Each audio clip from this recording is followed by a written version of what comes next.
Imagine this. A creature moves through the night with impossible grace, its eyes reflecting a hunger older than any kingdom, any empire, any human memory. People call them monsters. Legends call them vampires. But what if the truth is far older and far more dangerous than the stories suggest? What if every myth about blood-drinking immortals comes from a single forbidden source, one that Scripture hinted at, ancient civilizations feared, and the earliest prophets whispered about in trembling voices? What if the beings we call vampires are actually the remnants of the Nephilim, the hybrid offspring of angels and humans, cursed to walk the shadows between worlds? That's what we're going to uncover today. And if you stay with me until the end, you will see how forgotten scriptures, banned writings, archaeological patterns, and global myths all point toward one chilling possibility: that the creatures of the night were never fiction. They were survivors. And the next revelation may change how you see the darkness forever. To understand the root of this mystery, you must first picture a world before the flood.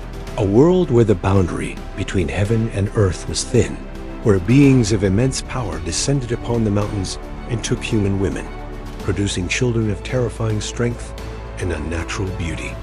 These hybrids, the Nephilim, were described as giants, warriors, tyrants, beings who dominated early civilizations. But size alone was not what made them feared. The oldest texts, the fragments we were never meant to read, described them as having appetites that grew beyond control. They hungered for domination, for violence, and eventually for blood. Their bodies were powerful but unstable, shutting down rapidly unless they consumed the essence of life itself. Sound familiar? But the next part will surprise you even more, because as we dig deeper, we find a pattern that appears in ancient Sumer, Mesopotamia, Canaan, Greece, India, even North and South America stories of semi-divine beings who lived off blood, who possessed incredible beauty, who could not die like mortals, and who moved by night. These weren't isolated legends. They were memories distorted, exaggerated, retold over thousands of years, but rooted in the same origin. Now imagine what it meant when the flood came. According to the book of Enoch, when the bodies of the Nephilim died, their spirits were cursed to roam the earth, restless, hungry, unable to return to heaven. These spirits became the origin of evil spirits on the earth. But what many forget is that not all of them died in the flood. Some survived, some were hidden, some returned. Consider this. Genesis says, afterward, meaning the Nephilim came back after the flood. How? Through generational corruption? Through hidden enclaves? Through spiritual possession? Through bloodlines that mingled with humanity when the earth was repopulated? What comes next may change how you see the sky forever, because around the world we find the same eerie pattern. Civilizations suddenly reporting pale beings of great beauty, appearing mysteriously, possessing strength and speed beyond human limits, avoiding sunlight, feeding on blood. The Greeks called them Impusa. The Hebrews called them Seirim and Lilin. The Babylonians called them Edemu. The Slavs called them Upir. The Persians called them the Akshar. Across thousands of miles, no communication, no shared culture, yet identical descriptions. Why? Now, here's where it gets even stranger. DNA research reveals that humanity once lived alongside another intelligent species, the Denisovans, whose genetic traces appear suddenly and mysteriously, then vanish. But in the Middle East, a region tied to the Nephilim story, we find fossils with unusual traits: elongated skulls, abnormal bone density, and jaw structures that don't fully match Homo sapiens. Could these be remnants of hybrid beings? Could some bloodlines have carried mutations from a forbidden ancestry? Or did the spirits of the Nephilim, cursed to wander, merge with human hosts, creating beings who appeared human but possessed supernatural urges? The next revelation uncovers a secret very few people know. Ancient Jewish texts describe the Nephilim as beings who consumed all the toil of humans, who drank the blood of the people, who devoured flesh like beasts. In the Book of Giants, the Nephilim complain that their hunger cannot be satisfied. They are becoming unstable, decaying, losing their place in the world. Exactly the trait later humanity would describe as vampirism. The pattern is unmistakable. An immortal or semi-immortal being who needs blood to survive, who avoids divine light, who carries supernatural knowledge, and who preys on humanity. But what if the traits we associate with vampires' supernatural beauty, unnatural charisma, hypnotic influence, were actually the remnants of angelic DNA? What if their avoidance of sunlight wasn't about burning skin, but something deeper, a metaphysical incompatibility with the purity of divine light? Even modern occult traditions quietly admit this. They teach that beings descended from fallen angels cannot remain long in holy light. They hide, they lurk, they move under shadows because their nature was never aligned with heaven. And now we come to the real question. Were vampires ever fully human?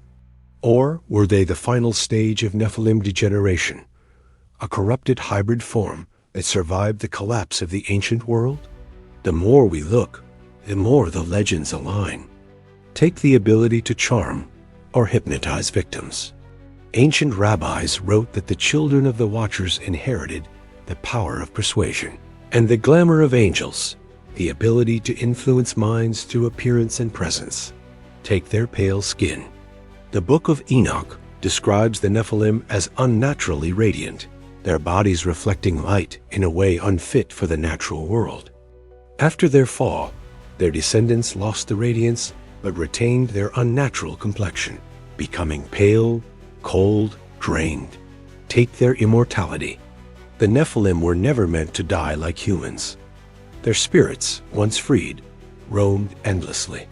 If some managed to remain embodied, either through genetic survival or forbidden rituals, they would experience a twisted form of semi-immortality, unable to age normally, unable to die unless forced by violence or spiritual means.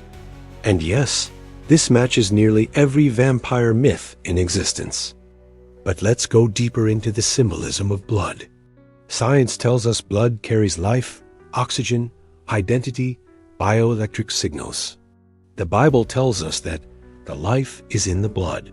Now imagine a hybrid being whose unstable DNA requires constant replenishment of life essence to prevent decay. Not eating food, not drinking water, but draining the life of living beings. That's not myth. That's biochemistry. And ancient texts confirm it. The Nephilim consumed blood because their bodies were not fully aligned with mortal life. Their cells demanded something human bodies could not naturally produce. Their hunger wasn't monstrous, it was survival. And if even one of these beings survived past the flood, hiding in mountains, caves, abandoned kingdoms, or merging into human societies under the cover of night, then the myth of the vampire becomes something else entirely, a memory of a forbidden race. But the next part will surprise you even more. Medieval Christian scholars wrote about beings called incubi and succubi, claiming they were the lingering spirits of the Nephilim that sought to reclaim physical form. But many of those same scholars wrote about another kind of being, one that walked physically, looked human, but carried the traits of the damned hybrids. They were described with cold skin, strange eyes, nocturnal tendencies, and a desire for human blood. They did not die easily. They avoided holy places. Their stories were suppressed because they didn't fit the simple worldview of medieval theology. Yet they match perfectly with the idea of surviving Nephilim bloodlines, or surviving Nephilim themselves. And here is where science joins the mystery. Certain extremely rare genetic disorders cause symptoms that match vampire legends: hypersensitivity to sunlight, elongated canines, pale or translucent skin, excessive hair growth, high pain tolerance, unusual eye shine, irregular aging. But the rarest cases, the ones scientists almost never discuss publicly, involve individuals who heal too fast, whose bones are stronger than average, whose reflexes cannot be explained, whose blood contains anomalies not found in any other population? What if these outliers are not random mutations? What if they are echoes of an ancient hybridization event, one humanity forgot? Now picture this. Early Christianity spread across Europe, and wherever it went, the local stories of night walkers, blood drinkers, and immortal beings suddenly intensified. It was as if something hidden reacted to the rise of spiritual light, like shadows retreating deeper into darkness. Why do vampire stories explode especially in places once inhabited by the descendants of the giant tribes? Romania, near ancient Scythian territories, Turkey, the Middle East, the Caucasus, and parts of Greece? Why do the oldest vampire legends appear exactly where the Nephilim were said to roam? Why do burial sites of alleged vampires match the locations of ancient giant remains? Is this coincidence? Or suppressed memory? The next revelation uncovers something even more chilling. Early rabbinic tradition says the Nephilim were divided into two types. Some were gigantic in body. Others were gigantic in spirit tall, yes, but more human-like in form, yet possessing intelligence, charisma, and supernatural hunger. These lesser giants would have blended easier into human society, especially after the flood. And if just one of these bloodlines learned to hide, learned to survive, learned to feed without attracting attention, we may have the earliest ancestor of what later generations called vampires. But now we reach a place few dare to explore, the connection between fallen angels and forbidden knowledge. Every culture describes vampires as knowledgeable, old, cunning, keepers of secrets, and ancient wisdom. The Book of Enoch says the Watchers taught their children mysteries that humanity was not ready for: metallurgy, enchantments, astrology, weaponry, sorcery.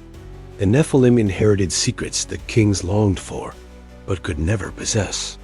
And what group of creatures is always depicted as impossibly intelligent, alluring, strategic, timeless? Vampires. Their intelligence in stories always exceeds human limits. Their understanding of the unseen is unnervingly precise. That is not just myth. That is the shadow of angelic ancestry. Now imagine one of these beings surviving long enough to witness empires rise and fall. Imagine a creature with thousands of years of memory, thousands of years of adaptation, thousands of years of learning how to avoid sunlight, how to hide among mortals, how to extend the life of its decaying hybrid flesh. Imagine a being who can erase its traces every few centuries, who moves from one identity to the next, pulling strings behind kingdoms and dynasties. If such beings exist, they wouldn't look like monsters. They would look like us, but perfected in a way that feels uncanny. Their eyes too intense, their movements too smooth, their presence too heavy, their gaze too ancient. And yet, this is not the end. Because now we ask the question almost no one asks. If vampires are surviving Nephilim, where are they now? Are they dwindling in number? A dying relic of a pre-flood world? Or have they adapted so well that humanity would never notice them? Are they hiding in remote places? Or in cities, blending seamlessly into modern life? Are they feeding in secret on the fringes, choosing victims who are never reported? Or have they evolved entirely new ways to sustain themselves? And what if there are bloodlines today, families, dynasties, ancient houses who carry just enough Nephilim DNA to manifest some traits but not others? What if the obsession with immortality among powerful leaders is more than ambition, but instinct? What if certain individuals can trace their ancestry back to a time before the flood, when angels walked the earth? And what if the return of the Nephilim, prophesied for the end times, doesn't mean giants will come back physically, but that those ancient bloodlines will awaken? And this is where the mystery opens even wider, because the symbols associated with vampires' bats, wings, night, forbidden's knowledge mirror, the imagery associated with fallen angels. The connection is everywhere once you know how to look. But the next part of this story, the part about how these bloodlines may be resurfacing in our generation, the part about how ancient rituals may be returning, the part about the Nephilim prophecy reactivating in real time across the Middle East and Europe. That next revelation is not something most people are ready for. But we are just getting started. And now, as we reach this moment in our journey, pause and look back at everything we have uncovered together. We traced the shadows of ancient civilizations, peeling back myths to reveal memories of beings who walked before the flood.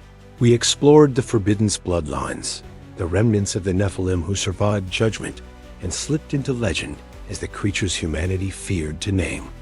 We followed the trail across continents, across scriptures, across cultures, watching the same story appear again and again. Beings of unnatural beauty, cursed hunger, and immortal presence.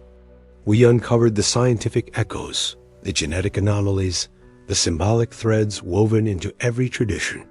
We saw how stories of monsters were never just stories.